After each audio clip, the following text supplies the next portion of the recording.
The War of the Beast was a massive Ork WAAAGH of extraordinary size that threatened Terra itself in the mid-32nd millennium and brought an end to the prosperous period of Imperial history remembered as the Time of Rebirth. It was led by the mysterious Warboss known only as the Beast. The orcs of this horde rampaged across the Imperium on a massive scale, beginning in 544 M32.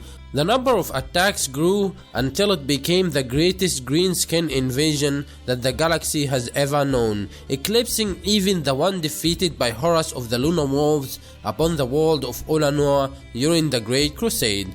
So let's see what happened.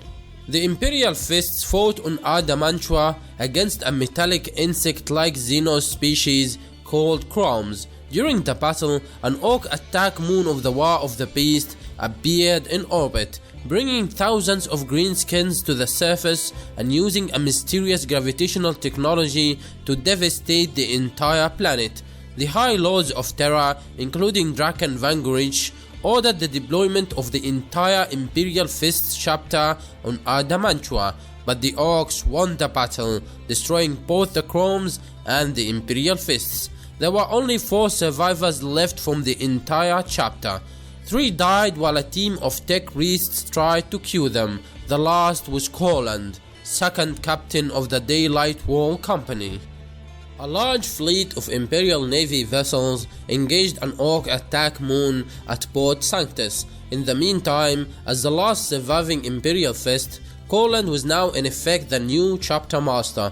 The last Son of Dawn arranged a meeting between several of his fellow Scions of Dawn in the Fall system, which included representatives from the Black Templars, Crimson Fists, Excoriators, and Fists Exemplar. Coland invoked the Last Wall Protocol, a contingency established by Rogal Dawn himself that was only to be enacted in the event Terra was under grave threat or perhaps had even fallen. Then all the successor chapters of the Imperial Fist Legion would come together to deal with the matter as one. Even if the Imperial Fists chapter itself were to be destroyed, the other successor chapters of the old 7th Legion would assume its duties. On Terra, tensions between the Pecorin High Lords of Terra threatened the stability of the Senatorum Imperialis. To make matters worse, another Ork attack moon appeared in orbit over the throne world itself. High Marshal Bohemian led his Black Templars chapter in the attack alongside his fellow Scions of Dawn successor chapters against the Greenskins' massive attack moon in orbit over Terra. In the battle's aftermath, a tense meeting was held between the Last Wall chapter masters and the Lord Commander of the Imperium, Odin Macht Odo. The outspoken High Marshal expressed his disdain for both the squabbling and weak-willed High Lords of Terra as well as the Lord Commander. After Lord Commander Udo passed a motion to ban the Inquisition from the Senatorum, Coland led a political coup in cooperation with several members of the Senatorum Imperialis. The chapter master was then named the new Lord Commander of the Imperium. Desperate to defeat the beast, soon Coland was told by the inquisitorial representatives that the Salamander's Primarch Vulkan, who disappeared nearly 1500 years before, had been witnessed waging a one-man war against a massive Ork horde on the world of Caldera. The newly appointed Lord Commander of the Imperium Coland led an expedition to the world to recruit the Primarch to fight against the beast.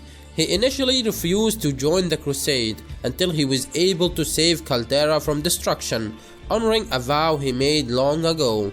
With help from Coland, they were able to destroy an Ork attack moon in Caldera's orbit, thus averting catastrophe. After the world of Ullanor Prime was identified as where the beast and his massive war originated from, Vulkan led the crusade to Ullanor. Together, the Last World chapters invaded the beast's capital world and assaulted the capital city of Gorgorad, fighting alongside the Primarch. At the battle's conclusion, Vulkan charged into the beast's massive temple Gargant, intent on facing the Ork warlord alone. During the epic confrontation, Vulkan slew the beast and destroyed the temple Gargant in a massive explosion, which seemed to obliterate both Vulkan and the beast. Not long after, the situation drastically changed when the long-dormant attack moon over Terra reactivated. With its subspace gate repaired, a massive force of Ork reinforcements soon swarmed the attack moon, as the beast, discovered to have survived the assault on Ullanor, announced that he would slaughter all of humanity. After Vulkan failed to slay the beast on Ullanor, Colan was instrumental in the creation of the Death Watch, the future chapter militant of the Ordo Xenos, intended to handle the most dangerous of Xenos threats. Despite the reluctance of the High Lords of Terra to give more power to the Adeptus Astartes, a kill team successfully teleported to the attack moon and reverse engineered the Ork's subspace technology. The Adeptus Mechanicus was unable to master the Ork technology, and as a result, when they attempted to teleport the attack moon out of the Sol system, they teleported only half of the massive attack moon, which caused the remaining half to shatter. The debris rained down upon Terra, with some of the flaming wreckage damaging the Imperial Palace.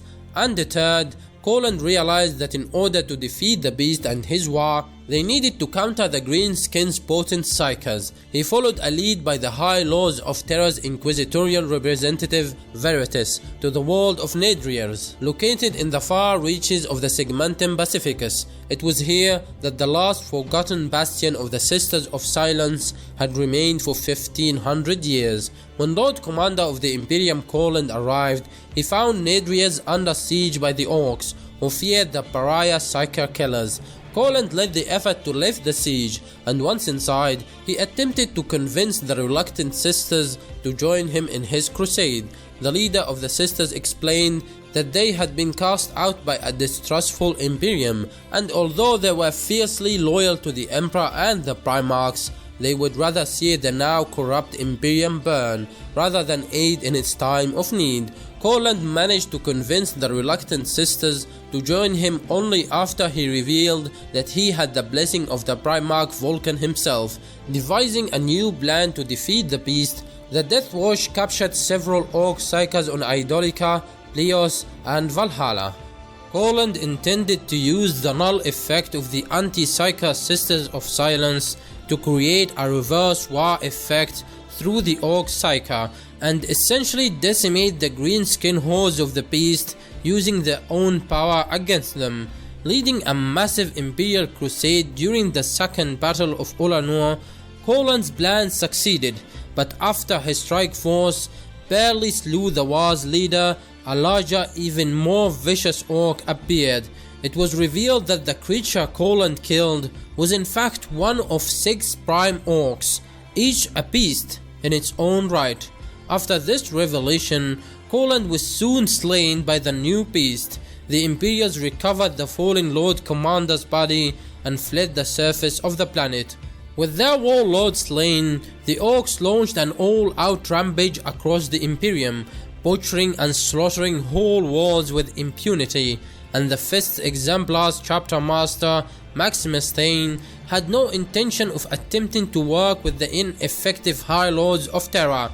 Instead, he allied himself with the Grand Master of Assassins, Draken Vangorich, and Fabricator General Kopik of the Adeptus Mechanicus, and began to secretly plan for a third offensive engagement against Ullanor. With the death of Colan, the last son of Dawn, the Imperial Fists were now an extant chapter. Within a short span of time, 1,000 battle brothers had been gathered from every chapter comprised of the Scions of Dawn, and stood proudly in their battle plate, repainted in the livery of the Imperial Fists. Maximus Thane stood at the head of the reconstituted Imperial Fists as their new chapter master. Thane intended to repeat Colan's original strategy to create a reverse WAAAGH effect to slay the beast once and for all. This time, Thane opted to utilize more unconventional tactics in order to gain an advantage over their foes.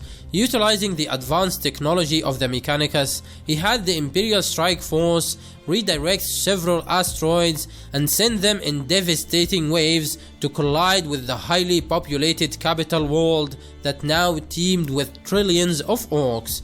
The bulk of the Imperial troops utilized a modified asteroid dubbed 44th Tosa and used it to make a controlled landing upon the Ork planet. Even though they made a successful controlled landing, the asteroid still made a devastating impact that wiped out much of the capital city of Gorgorod.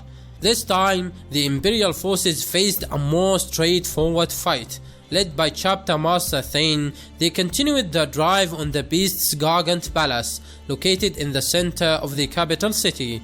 The Imperial Fists utilized one of the Ork Psychers to annihilate the remaining Orks located around the proximity of the central palace complex, and the attack group finally managed to penetrate the Ork Palace, where they once again came across 6 thrones made for 6 beast-sized prime Orks. Now they were confronted by one of these monsters, which they speculated to be the Beast of Beasts. After a hard-fought and desperate blood struggle, the Sisters of Silence, led by Knight Abyssal Cavalanira Brasana, conducted the final ritual with the sole remaining Ork Psyker, and using their innate psychic null effect, they created a powerful anti-war effect. The chain reaction of this deadly effect annihilated the remaining Orks within the palace complex and caused the massive head of the Beast of Beasts to explode spectacularly just before it could slay Chapter Master Thane. God, that is fucking spectacular! Alright guys, thanks a lot for watching. If you enjoyed this, then surely you will enjoy this video talking about Horus Lupercal saving the Emperor's life. So don't forget to subscribe and hit that notification bell to stay tuned for more.